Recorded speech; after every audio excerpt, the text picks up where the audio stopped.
Bismillahirrahmanirrahim. Assalamu alaikum. Mathematics class 8 exercise first question number 11.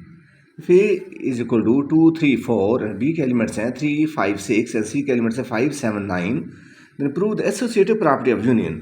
सबसे पहले हम ये देखेंगे associative property क्या होती है of union. associative property को कहते हैं खासियत तलाज़म. तलाज़म मीन तीन इसमें सेट होते हैं. A union B union C is equal to A union B union C. तो यहाँ पे लास्ट टू पे ब्रैकेट होगा, यहाँ पे फर्स्ट टू पे ब्रैकेट होगा. इसको ऐसे भी लिखा जा सकता है, या फर्स्ट टू पे ब्रैकेट डालें तो लास्ट टू पे ब्रैकेट डाला जा सकता है. तो हम बार इसको ऐसे लिखेंगे A union bracket B union C is equal to A union B bracket close union C. This is called associative property of union. ये तीन एलिमेंट इसमें सेट हैं A B C. जब तीन में प्रॉपर्टी को काउंट करते हैं तो एसोसिएटिव कहलाती है, जब दो में होती है तो कम्यूटेटिव कहलाती है. तो लेफ्ट हैंड साइड पे क्या लिखा है A union bracket B union C. तो पुटिंग वैल्यूज एलिमेंट्स पुट करेंगे. A के एलिमेंट्स के हैं 2 3 4 union bracket round bracket. B के एलिमेंट्स के हैं 3 5 6 यूनियन C के एलिमेंट्स हैं 5 7 9. चूँकि ये दोनों ब्रैकेट में है, राउंड ब्रैकेट में है B और C के एलिमेंट, तो पहले हम इनको सॉल्व करेंगे. तो यूनियन है तो दोनों B और C के एलिमेंट्स को इकट्ठा करेंगे, सारे एलिमेंट लिखेंगे, और कोई भी एलिमेंट डबल दो दफ़ा आ गया तो उसको एक ही दफ़ा लिखेंगे 3 5 6 7 9. पर इसका आंसर आ चुके हैं. अभी इसके यूनियन लेंगे किसके साथ, ए के साथ. ए के एलिमेंट्स के हैं 2 3 4. जब इनका आपस में यूनियन लेंगे तो सारे एलिमेंट फिर इकट्ठे हो जाएंगे. 2 3 4 5 6 लिखेंगे 6 7 एंड 9. देख 3 यहाँ पे भी है, यहाँ पे भी है, उसको एक ही दफ़ा लिखेंगे, क्योंकि किसी भी सेट में एलिमेंट्स को बार बार नहीं लिखा. कोई एलिमेंट चाहे 3 दफ़ा हो या 4 दफ़ा हो या 2 दफ़ा हो, उसको यूनियन में एक ही दफ़ा लिखा जाता है. This is left hand side. Now right hand side A union B union C. अभी फर्स्ट देख रहे हैं, फर्स्ट टू पे ब्रैकेट लगा हुआ है, तो पहले हम A और B के एलिमेंट्स को सॉल्व करेंगे. एलिमेंट पुट करेंगे, A के एलिमेंट्स लिखे, B के लिखे, यूनियन C के लिखे. चूँकि इन दोनों पे ब्रैकेट है, इन दोनों को एलिमेंट्स को इकट्ठा करके यूनियन में इकट्ठा करना. इन अभी A और B के एलिमेंट को इकट्ठा कर दिया, साथ में यूनियन C के एलिमेंट्स लिख दिए, फिर दोनों में यूनियन लिखा हुआ है, फिर इन एलिमेंट्स को इकट्ठा करेंगे 2 3 4 5 6 7 9. ये यूनियन B यूनियन C और A union B union C दोनों के एलिमेंट सेम आ रहे हैं, इकट्ठे एक जैसे हैं. Therefore left hand side is equal right hand side, hence proved. 12 if A is equal to MNO and B के एलिमेंट्स हैं PQRS एंड C के एलिमेंट्स हैं NOPQ, then prove that associative property of intersection. हम जानते हैं कि associative property तीन elements में होती है, तीन सेट्स में होती है. Intersection B intersection C is equal to intersection B bracket intersection C. अगर यहाँ पे फर्स्ट टू पे ब्रैकेट है, यहाँ लास्ट टू पे है, यहाँ पे फर्स्ट टू पे होगा. अगर फर्स्ट टू पे होगा MCQ में भी आ जाता है, अगर फर्स्ट टू पे ब्रैकेट होगा यहाँ पे लास्ट टू पे होगा. So left hand side is equal to intersection B intersection C. Putting values हैं, A के मेंबर्स हैं MNO, B के मेंबर्स हैं PQRS और C के मेंबर्स हैं NOPQ. बिकॉज राउंड ब्रैकेट लगा हुआ है B और C पे, तो B और C को पहले हम सॉल्व करेंगे. इन दोनों में साइन क्या है, इंटरसेक्शन लिखा हुआ है, तो intersection mean common element. Common element वो होता है जो दोनों में है, वो एलिमेंट लिख रहे हैं जो दोनों में है. तो दोनों में क्या है, कौन कौन से, P भी इधर है, इधर भी P भी है, Q भी है, Q भी इधर भी है, तो दोनों को लिख लिया. RS इधर है, इधर नहीं है, छोड़ देंगे. और कॉमन एलिमेंट्स हमने लिखे हैं, तो आंसर आ चुका है PQ. फिर MNO और इंटरसेक्शन PQ लेना है, इनमें फिर हमने कॉमन एलिमेंट्स लिखे हैं. कॉमन एलिमेंट्स तो कोई भी नहीं है, तो answer will be empty set, खाली सेट होगा.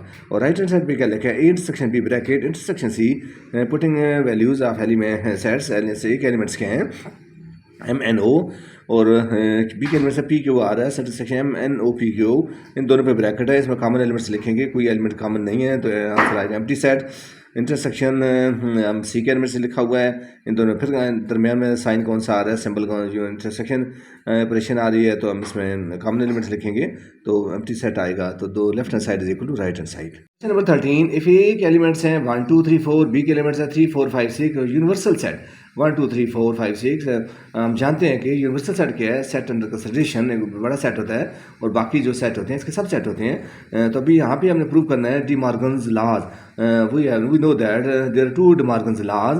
Very important question, De Morgan's laws. Direct नाम लिखा है डी मॉर्गन्स लॉज. बाद सवाल में आता है डी मॉर्गन्स लॉ लिखा होता है, तो हमें आसान लगता है. यहाँ पे डी मॉर्गन्स लॉ हमने अपने खुद से लिखने हैं, जो याद किया हुआ है, दो लॉज खुद से लिखने हैं. कौन कौन से हैं, first law is A union B whole complement is equal to A complement intersection B complement. Second law is A intersection B whole complement is equal to A complement union B complement, union B complement. तो बारी बारी दोनों को solve करेंगे. First law हल करना चाहते हैं, उसको सॉल्व करना चाहते हैं, प्रूव करना चाहते हैं. लेफ्ट हैंड साइड में क्या लिखा है, A union B whole complement. Bracket में क्या है, A union B. First we find A union B. A के एलिमेंट्स लिखे, B के एलिमेंट्स लिखे, दोनों का यूनियन में इकट्ठा करना. तो इकट्ठा किया था, हमारा आंसर आ गया A 1 2 3 4 5 6. अभी इसका हमने कंप्लीमेंट लेना है, प्राइम लेना है। तो A union B whole complement U minus A union B, जैसे ए का कम्प्लीमेंट होता है U minus A, B complement होता है यू माइनस बी। जहाँ पे A union B whole complement है, it means that A union B whole complement will be U minus A union B. U में से जो ब्रैकेट में लिखे हैं इसको माइनस करना है। तो यू के एलिमेंट्स क्या हैं 1 से लेकर 6 तक, ए यूनिट बी हम फाइंड कर चुके हैं। इनके भी एलिमेंट्स है 1 2 3 अप टू 6। अभी इनके इसके यू के कौन से एलिमेंट जो इसमें नहीं है वो लिख रहे हैं, माइनस मीन डिफरेंस। इसके कौन से एलिमेंट है जो इसमें नहीं है, तो सारे इसमें हैं, तो अब answer will be empty set. अभी इसको साथ ही हमने वेन डायग्राम पे शो कर रहे हैं। Venn diagram left hand side A union B complement लिखा। तो वेन डायग्राम कैसे लिखी जाती है, जो फर्स्ट सेट होता है यूनिवर्सल सेट उसको यू से लिखा जाता है। यू से तो लिखा हुआ है लेकिन उसको रेक्टेंगल की शक्ल में ज़ाहिर किया जाता है, और बाकी जो सेट हैं उसको सब सेट हैं उसके अंदर लिखे जाते हैं। ए के एलिमेंट्स क्या हैं 1 2 3 4, बी के एलिमेंट्स हैं 3 4 5 6। चूँकि दोनों कुछ एलिमेंट्स कॉमन है, 3 4 कॉमन है, तो यहाँ पे जो दो सब सेट हैं वो ओवरलैप करेंगे। अभी हमने इसको देखिए शेड कर लिया है। तो ये यू के एलिमेंट्स के 1 2 3 4 5 सारे आ रहे हैं, तो यूनिवर्सल सेट बड़ा सेट है। अभी मैंने वो ए यूनिट बी लिखे, अभी हम इसका कंप्लीमेंट निकालना चाहते हैं। तो complement mean U minus A union B, U को ए यूनिट बी छोड़ के ए यूनिट बी छोड़े तो बाकी देखिए बाकी तो एलिमेंट्स तो उसमें है ही नहीं है। तो ए यूनिट बी को इकट्ठा करें तो यूनिवर्सल सेट बनता है। तो यानी अगर हम ए यूनिट बी का कंप्लीमेंट लें, यू में से ए यूनिट बी निकालें तो हमारा आंसर एम्प्टी सेट आता है। Right hand side A complement intersection B complement. अभी फर्स्ट सेकंड जो उसका है फर्स्ट ला की A dash U minus A, U minus A निकाला लिखा। यू के एलिमेंट्स जो इसमें ए नहीं मैंने इसमें नहीं है वो लिखनी है। कौन से एलिमेंट्स हैं 5 6 हैं वो लिख लिया। बी डैश में यू माइनस बी, यू के एलिमेंट्स जो बी में नहीं इसमें नहीं है वो लिखनी है। वो एलिमेंट जो इसमें नहीं है लिखनी है। कौन से एलिमेंट इसमें नहीं है 1 2 3 4 3 4 तो है, 1 2 5 6 भी है, 1 2 नहीं है वो हमने लिख लिए।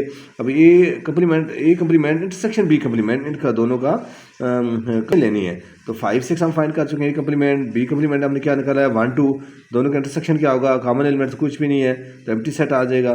तो ये भी प्रूव हो गया। Then left hand side is equal right hand side, so A union B complement is equal to A complement intersection B complement. इसको हम प्रूव अभी फर्स्ट ला कि राइट हैंड साइड जो उसकी वेन डायग्राम बना रहे हैं। यूनिवर्सल सेट को हमने रेक्टेंगल में लिखा, जो बाकी इसके सब सेट हैं ब्रैकेट में इसके अंदर लिखेंगे ओवरलैप किया। अब ये कंप्लीमेंट मीन विदाउट ए, यू के वो एलिमेंट जो ए में नहीं है वो एलिमेंट जो ए में नहीं है उसे लिखा।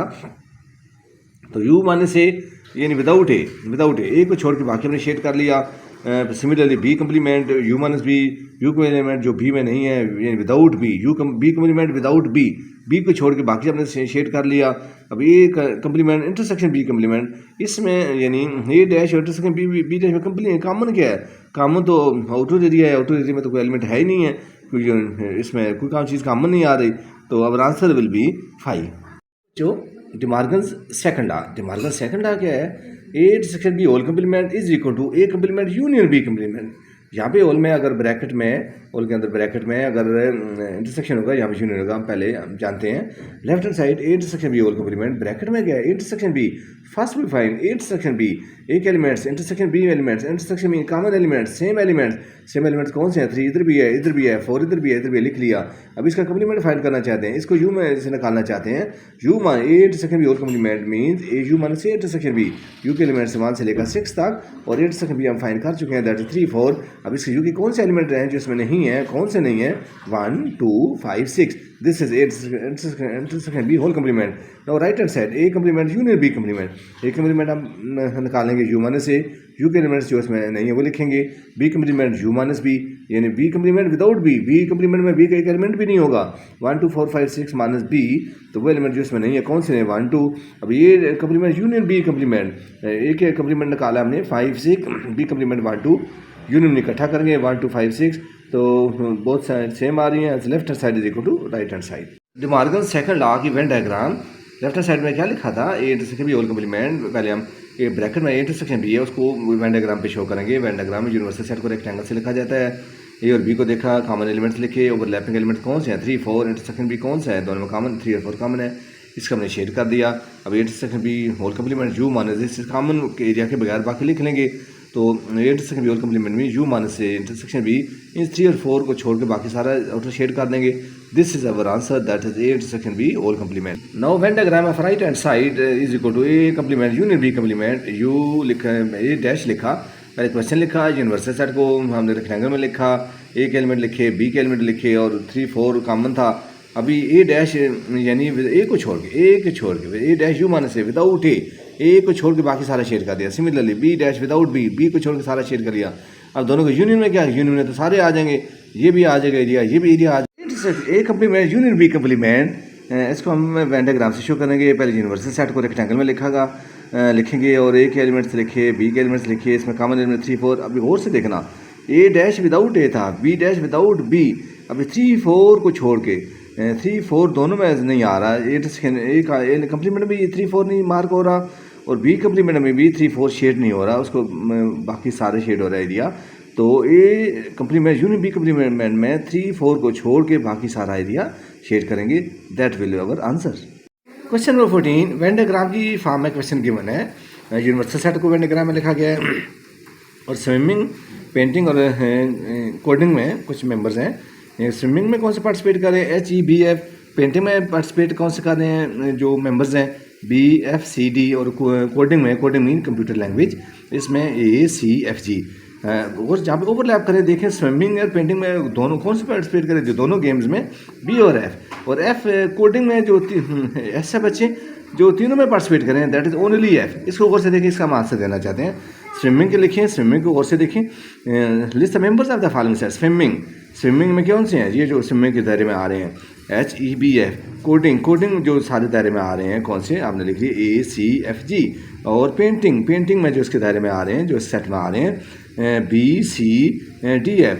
बी पार्ट है पेंटिंग। और स्विमिंग में बहुत क्लासेस, कौन से ऐसे क्लासेस के बच्चों के नाम लिखने हैं जो पेंटिंग और स्विमिंग दोनों में पार्टिसिपेट करें। ठीक है, स्विमिंग और पेंटिंग को देखा तो BF दोनों में है, BF और दोनों में पार्टिसिपेट करें, स्विमिंग में भी और पेंटिंग में भी। और last one is who is taking all the classes. तीनों क्लासेस में कौन से पार्टिसिपेट कर रहे हैं। और जो F देखें, F ओवरलैप कर रहा है, F तीनों में आ रहा है, तो F पार्टिसिपेट कर रहे हैं तीनों क्लासेस में।